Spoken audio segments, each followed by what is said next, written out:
بسم اللہ الرحمن الرحیم۔ السلام علیکم ورحمۃ اللہ وبرکاتہ۔ احمد راجہ ٹی وی میں سب کو خوش آمدید۔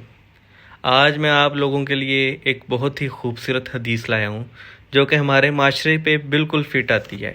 ہمارے معاشرے میں جب دو لوگ آپس میں ناراض ہو جائیں تو ہم دور کھڑے تماشبین بن جاتے ہیں یا پھر تماشا دیکھنے کے لیے وقت کا انتظار کرتے ہیں۔ تو اس سلسلے میں مصطفیٰ صلی اللہ علیہ وسلم نے فرمایا ہے، سب سے افضل صدقہ روٹے ہوئے لوگوں میں صلح کرا دینا ہے۔ اس کا حدیث کا حوالہ نمبر نیچے موجود ہے۔ رپیٹ کرتا ہوں، رسول اللہ صلی اللہ علیہ وسلم نے فرمایا ہے، سب سے افضل صدقہ روٹے ہوئے لوگوں میں صلح کرا دینا ہے۔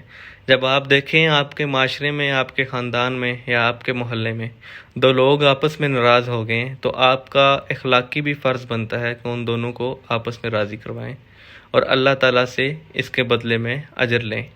آمین۔ شکریہ۔